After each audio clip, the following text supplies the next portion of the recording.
Königsberg for a handful of euros? This was the headline in Der Spiegel in 2001, referring to negotiations between the Federal Republic of Germany and the Russian government. At stake was nothing less than one of Germany's historically most important territories, a territory of over 15,000 square kilometers in the heart of former East Prussia. Often referred to as Königsberg in Germany, today it is mostly known internationally under the Russian name Kaliningrad.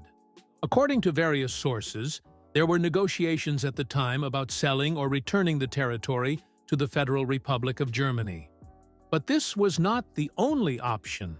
In fact, after the collapse of the Soviet Union, there were several movements calling for a different future for Kaliningrad.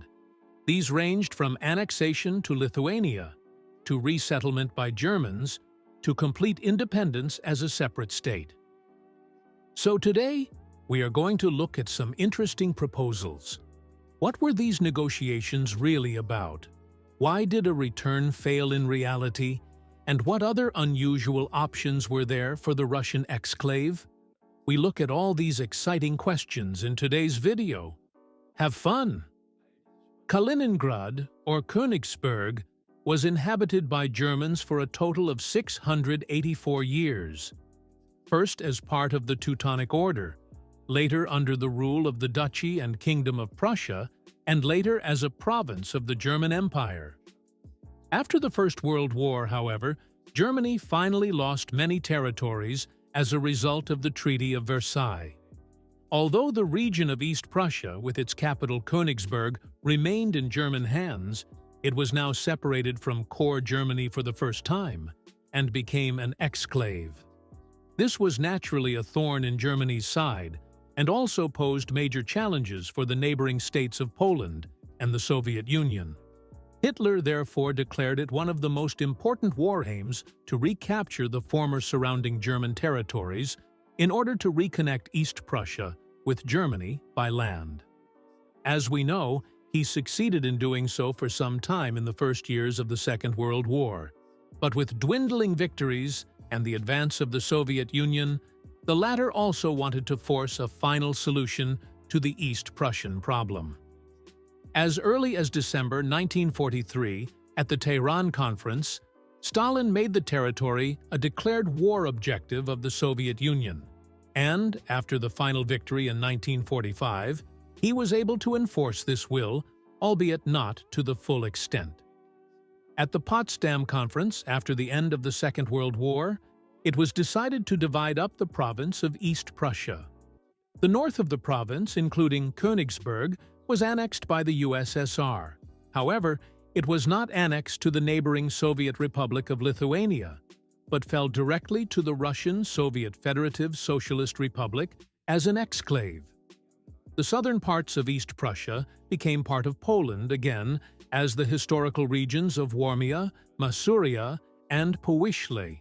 However, we will now focus exclusively on the northern part of East Prussia, namely Königsberg. This was considered the heart of East Prussia, but hard times were ahead for the Germans there. First, the region was immediately renamed Kaliningrad, in honor of the Soviet politician Mikhail Kalinin, and from 1947, a mass forced resettlement of almost all German citizens from the region began.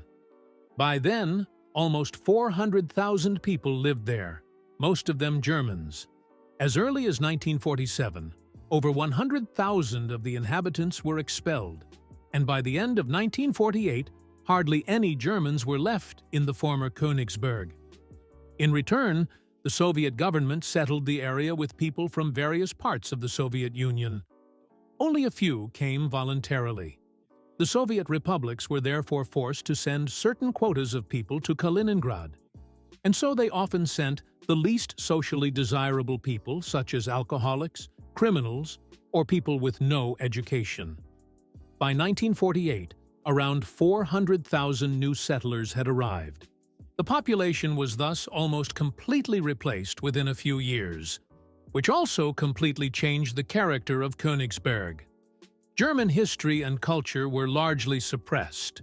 Street names and geographical designations were Russified, and many historic buildings were demolished or neglected. Urban planning in Kaliningrad followed typical Soviet patterns. Numerous prefabricated housing estates were built to alleviate the housing shortage and meet the needs of the growing population. However, despite industrialization and growth, the region suffered from typical Soviet problems such as supply shortages, low quality of life, and environmental pollution. Kaliningrad was now above all an important military outpost of the Soviet Union. Parts of the region were closed to foreigners, and in some cases also to Soviet citizens. Incidentally, Germans were not allowed to visit their former homeland even briefly until the 1980s. It was only under Gorbachev that the restrictions were relaxed, and with the collapse of the Soviet Union, Kaliningrad was opened up again. However, it no longer had anything to do with the former Königsberg, which the German government had to realize to the regret of the former inhabitants. Nevertheless, from the 1990s onwards, there were many discussions about Kaliningrad's future status. After independence from Lithuania, the region was now a complete exclave of Russia on the Baltic Sea. The most obvious proposal was to return it to Germany. And suddenly it was reported from many sides that there would be an offer. And indeed, the status of Kaliningrad was one of the most important political issues in the young Federal Republic until the mid-1960s. However, the political discourse changed over the decades, and after the massive Russification, little value was seen in taking back Königsberg. As a result, the topic faded more and more into the background and was only discussed in far-right circles. Nevertheless, Der Spiegel later revealed that, according to its own sources, there had indeed been an offer to negotiate. As part of the 2+4 negotiations between the Federal Republic and the victorious powers of the Second World War, the Soviet Major General Geli Batenin is said to have brought the return of Kaliningrad into play. However, the German chief diplomat is said to have made Germany's position quite clear. He is quoted as saying, "Unification is about the Federal Republic of Germany, the GDR, and the whole of Berlin. If the Soviet Union had problems with the development of northern East Prussia, that was their business." As already mentioned, Königsberg was just a poor, economically isolated military base that had just as little to do with Germany as all the other Russian oblasts. According to a Russian census, the Germans only made up less than 1% of the population. Accordingly, the Federal Republic saw no value in buying back Königsberg.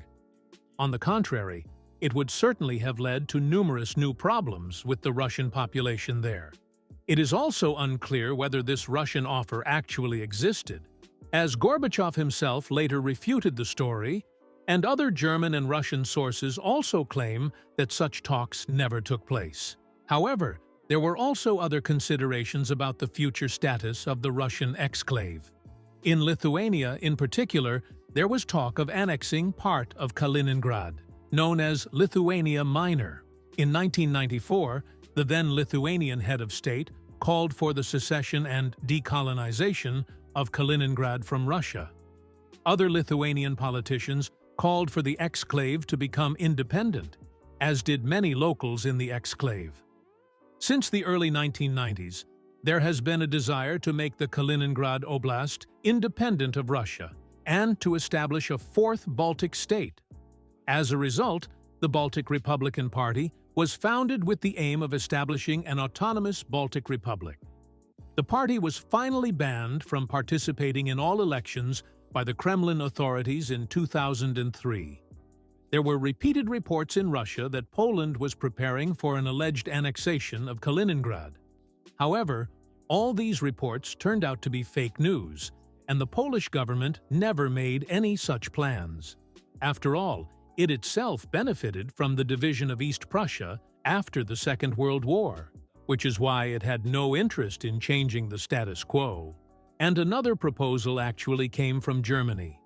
After the German government showed no interest in Kaliningrad, organizations with links to far-right circles in Germany began collecting money in the 1990s to buy land there independently.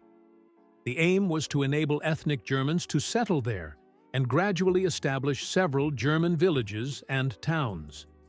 For example, Aktion Deutsches Königsberg financed the construction of a German-language school and apartments in Dalnaya. Another group, linked to the convicted terrorist Manfred Roeder, collected donations to build apartments for ethnic Germans in the village of Olchowatka. Germans were lured with generous salaries.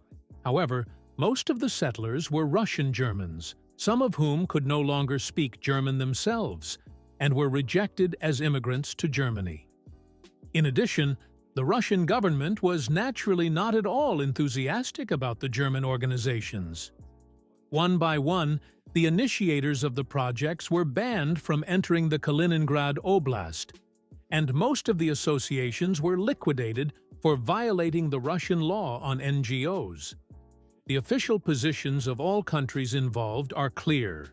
The governments of Poland and Lithuania, as well as the EU, recognize Kaliningrad as part of Russia, and Germany also signed that it renounces any territorial claims to the former East Prussia as part of the 2+4 agreement.